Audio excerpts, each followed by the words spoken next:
Welcome back to my channel SQL with Ravi Martha. In this session, we will check the difference between the primary key and unique key.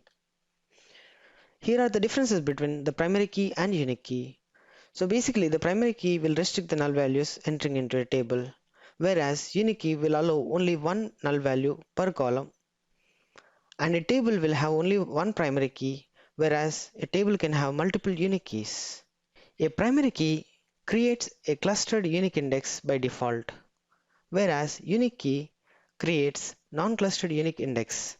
Here are the syntax for creation of primary key and unique key. Let's flip back to SSMS. Let's create a table with a primary key on ID column. So the table got created. The first point is PK does not allow any null values. So let's create. So this is the ID column here. Let's insert a row here. The row got inserted and we are trying to insert a null value now to that particular column. So it says cannot insert a null value into this column because the column does not allow nulls and the insert fails, and we'll get this particular error. And the second point is table cannot have more than one primary key. So let's create one more primary key here. Click execute. It says table employee has already a primary key defined on it, so it cannot create a constraint or the index again. And the third point is primary key creates a clustered unique index by default.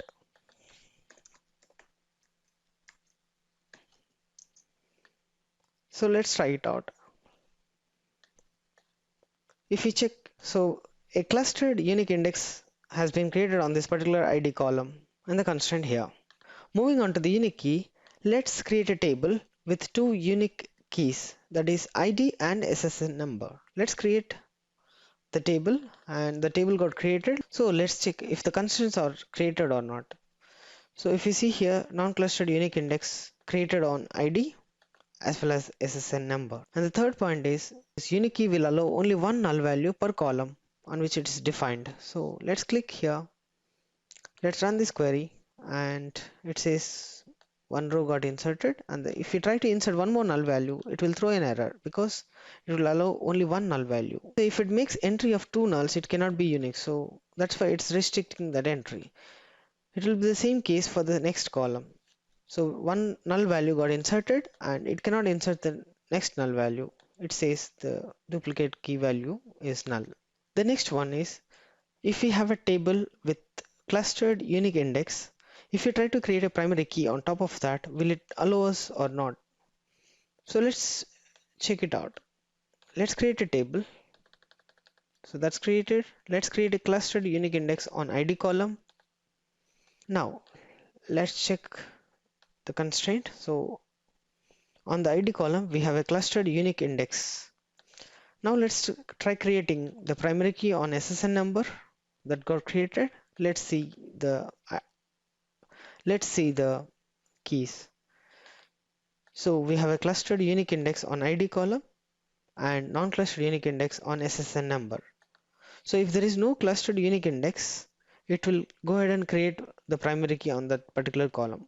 So if any other column is having clustered unique index, the primary key will go ahead and create a non-clustered unique index on that particular column. So let's quickly recap what we have learned in this session. A primary key will not allow any null values to that particular column, whereas unique key allows one null value per that column. Only one primary key can be defined on a particular table, whereas multiple unique keys can be defined on the table. A primary key creates a clustered unique index by default. A unique key creates non-clustered unique index by default. On this slide, I have my email, blog and channel details.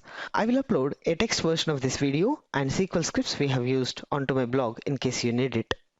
Please do comment the topic for the next video. Thanks for listening. We'll meet in the next session. Thank you.